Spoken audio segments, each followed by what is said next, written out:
Hello, everyone. I'm Tom Wistrcill, I'm JT Wistrcill. and we'd like to welcome you to another edition of From the Couch. Here we are talking NFL Week 5 recaps. Like we normally do, we're going to pick out 5 things that kind of jumped out at us from the week that was in the NFL. It was a crazy week. We had a Wednesday night game. Gee, I can't remember in my lifetime there ever being a Wednesday night NFL game. Tuesday night game. Was it a Tuesday night game? You're right. It was a Tuesday night game. Yeah. Wednesday night was college football night. You're right. So I'm going to say it again, though. I don't remember the last time there was a Tuesday night NFL game. It's been a long time. That's how odd the COVID impact is on all of sports. So I don't even know what day it is anyway. So there we go. All right. So again, we're going to go bounce back and forth 1 through 5. JT, where are you starting with number 1? You know what else was odd? How about the Bears beating the Buccaneers? Now that was odd. The Bears were the worst. Everyone thought they were one of the worst 3-0 teams, and they lose to the Colts. And then they somehow come back and respond and beat the Buccaneers. And I thought the biggest reason for that was Khalil Mack. He was very dominant in the game, got 2 sacks, and was getting pressures all day long. Everyone will, of course, remember when he flipped over Tristan Wirfs, their right tackle. So he was really good. But the Buccaneers really beat themselves in this game overall. They had 9 penalties for 109 yards. They also had the fumble right before the half that put the Bears back in the game with a touchdown. A roughing the passer that led to the Bears' game-winning drive they went on. And they were also really injured. They were down their second and third receiver, and Mike Evans was nowhere near 100%. Going forward, this could be an issue too because they're down Vita Vea, their really good D tackle, who was a huge part of their awesome run defense. So really beat themselves this game, and I will give Nick Foles some credit along with Jimmy Graham, who's kind of revitalizing his career, and Allen Robinson is one of the more underrated receivers. But props to the Bears. I still don't know what the Bears are, if they're legit or not, but beating the Buccaneers and Brady is always an accomplishment. And less said about Brady's 4th down confusion late in the game, the better. Yeah, no doubt about that. That was kind of odd there. So I got a direct tie to my number 1 from yours because the Bears this weekend play the Panthers. And I'm going to talk about the Panthers.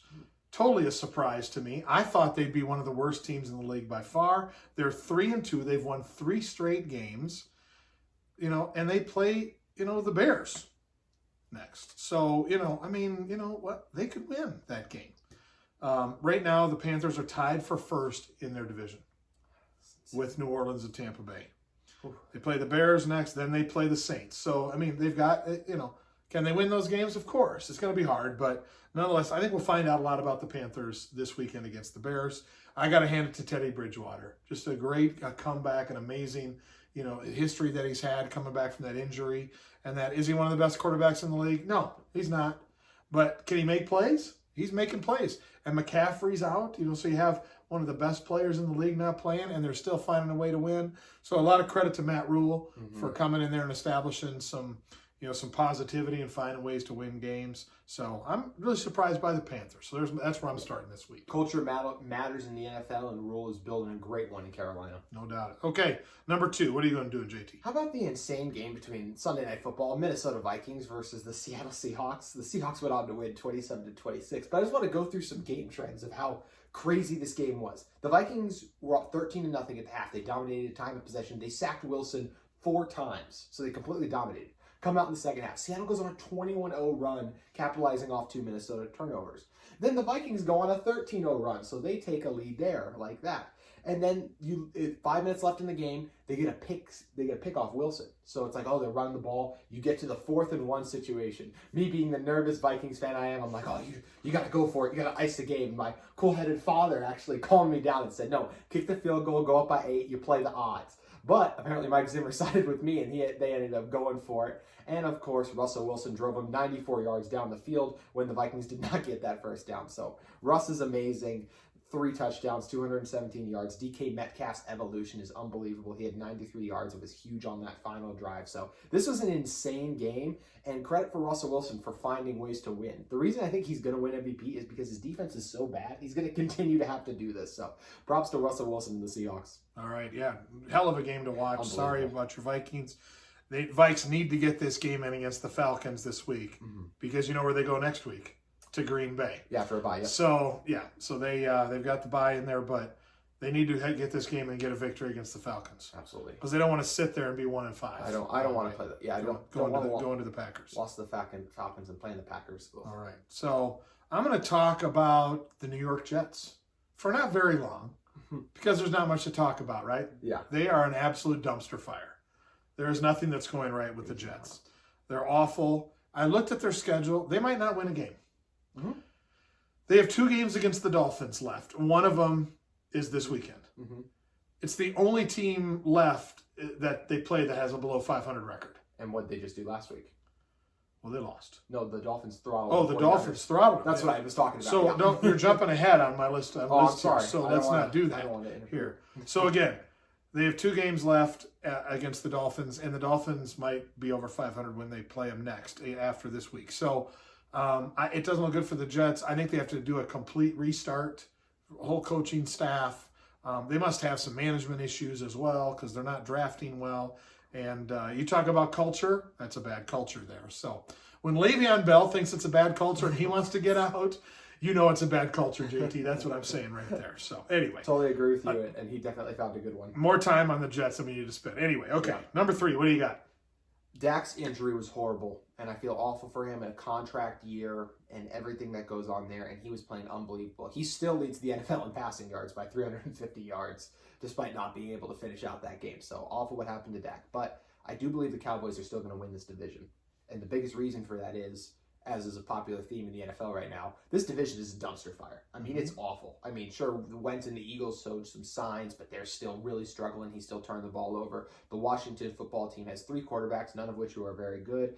And the Giants, they lost to these Cowboys, and they are a mess as well. They were another one of those 0-3 football teams. So why do I still like the Cowboys? Well, I do think Andy Dalton is one of the best backups in the league and can still get this team to the playoffs. I don't think he's winning them a playoff game like Dak could have, but like his ability, he was a good starter in Cincinnati for a long time. Zeke is still one of the better running backs in the league, and the wide receiver core is absolutely stacked. Kellen Moore, also second-year play caller, improving in that regard. Offensive line is a huge concern, but it's a lot of young guys who I think will continue to get better in their starts, and the same thing with the secondary. Secondary is very young, continue to get better with the starts. Leighton Vander Esch should be coming back, so that's really big for them at inside linebacker, and they still have a really talented pass rush. Those guys can hit their potential. So that's why all these things and the schedule, when you play the NFC East teams, you're going to win a lot of games. So I think that's why the Cowboys are still going to win this division. You mean the NFC least? Least, yes. NFC least. There we go. Okay. Well, you're probably right. They're still going to win the division. That's how bad the NFC East is, and the Cowboys. I'm not sure they're that good, but they'll find there'll be a while. You know, if they win the division, play in the wild card, lose their first game, and they'll be done. So this is true. That's probably the way it'll happen. So I'm going to talk about the overachievers way down south in Miami. I'm really surprised. 2-3. They've won 2 of their last 3 games. Their last 3 games, they scored 31, 31, and 43 points. Fitz magic has been awesome. Unbelievable. You know, people are all, they're talking about Tua before the season begins. You know, they lose. Tua got to get Tua into it. Now all of a sudden, everybody's like, no, maybe Tua needs to sit there for a little while right now because Fitz magic is playing great. They're fun to watch. Obviously, they're not one of the elite teams, but they're going to win some games. They already have. They're going to win some more games along the way and find a way. Again, I think they're building a good culture down there. Starting to believe, starting to have some fun. They play the Jets on Sunday. So, they're going to be 500 before they have to play the Rams and the Cardinals and that. So they have some tougher games ahead. But I wouldn't count them out. I wouldn't bet on them or against them in any game because I just don't know what's going to happen. Is there going to be a team that beat the 49ers 43-17 showing up? I mean, they blew their doors off from the beginning. If I remember correctly, it was 14-0 like 5 minutes into the game. So it was quick. So really happy to see that. How can you not cheer for Fitzmagic? Beard, 3/4 of it hanging out of his helmet and just looking like a player. So it seems like it's also been a while since a New England assistant coach has had a lot of success, and Brian Flores is off to a great start down in Miami. Yep, absolutely. So, all right, number 4. Where are you at? Let's go to another surprise. How about the Raiders stunning the Chiefs? It was an insane game, and one thing that was insane about this game was how good Derek Carr was. 347 yards, 3 touchdown passes. And how about Henry Ruggs, his best game as a pro with only 2 catches, but they were for 118 yards and a touchdown. They were able to get the big plays early and get a lead, and then what they do, they stuck with the run with Josh Jacobs, Devontae Booker, and that talented offensive line. They controlled the clock and did a good job on offense. Then on the defensive side of the ball, I think more so it was the Chiefs and what they didn't do. There was lots of penalties. There was drops. There was miscues. Bad throws by Mahomes. I mean, it was bad play calls. It was just a rough game for the Chiefs on offense. They just struggled to get things going, and we'll see if Le'Veon Bell can help spark that in some of the coming games. But I will give credit to this Raiders young secondary. I think it's a really good unit right now and could be a great unit one day if these guys develop. Jonathan Abram is a really good safety. Damon Arnett, first-round pick out of Ohio State, is finally coming along. A lot of people called it the worst pick of the first round, but he had his best game by far as a pro on Sunday. Trevon Mullen was really good as well. And Amik Robinson out of Louisiana Tech is another name to watch. So Raiders building a really good young secondary, but don't worry about the Chiefs. This is the first time Mahomes has ever lost by more than 7 points in his NFL career. Wow, great stat there. So Raiders are off this week. They have the Buccaneers coming to town next weekend. So it's the Sunday night game. So that'll be a fun game to watch. Yes, it will be. Down in Vegas. So I want to quickly touch on the LA Chargers and their amazing ability to blow fourth quarter leads, to snatch defeat from the jaws of victory week after week after week. From my research, and they're 1-4, they've been ahead in the fourth quarter of all 4 of their losses. Can't close games out. We had some quarterback issues to deal with. I've been impressed with what I've seen from Hebert so far. Yeah. He could be a quarterback of the future. Big, tall guy, got a strong arm, makes some plays. You know, they're running the ball okay, but Eckler obviously hasn't been playing, which hurts them. You know, they're kind of a no-name group. And you just don't have belief, it seems like, when they've had these leads to close them out. And so what that tells me is they're going to start to gain some of that, and they're going to beat some people. So I'm going to put the Chiefs on alert here at some point to watch out for the Chargers, since I know they have to play them still. So you never know what could happen. You got to keep your eye on the Chargers, but really disappointing. Those guys just getting their hearts taken out from them on all 4 losses to be blowing them in the late in the fourth quarter. So we'll see what happens with the Chargers. Yeah, it's unfortunate the Chargers do that. And if you followed us going back to our first few episodes from our draft, when we first just a draft show, I wasn't super high on Justin Herbert. I think a lot of people in the media weren't. You just saw things. You just didn't know. He seemed like a one-read guy sometimes if you just watched the film, or realized that was more Oregon offense. And I'm already ready to admit I was wrong about Justin Herbert. I think almost everyone was. This dude is a franchise quarterback, and I am super high on him, like you alluded to. Yep, that'll be fun. So, all right, last statement. What do you got? Let's go to that Tuesday game you brought up earlier. It was weird to have one, but the Tennessee Titans really stepped up and they're a legit contender. I really believe that. It's Super Bowl. It seems weird to say, but they are a 4-0 football team, man. To do this with the limited amount of practice time because of all the COVID, they were also missing their second and third best receiver and their best interior defensive lineman in Jeffrey Simmons. And to win this game 42-16 was huge against a team like the Buffalo Bills, who were one of the best teams in the NFL as well. So I thought it was an amazing performance by the Titans. Tannehill has 4 touchdown passes. You all discussed how bad the culture is in New York, which is obviously Adam Gates. I think it's official that he was the one holding Tannehill back early in his career, and now we're seeing him shine. We know they run the ball effectively with Derrick Henry. Having A.J. Brown back was huge. He was a big factor in this game.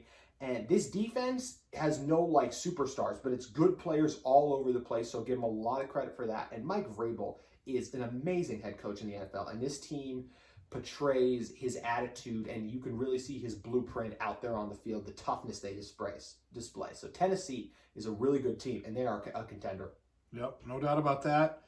Be fun to see what happens to them the next few weeks. They got some big games coming up. So I'm going to go and talk about the toughest division in the NFL. There's only one division where the teams have only combined for 5 losses, and that's the AFC North. And the game of the week this week is Steelers-Browns. Yes, it is. Browns at Steelers.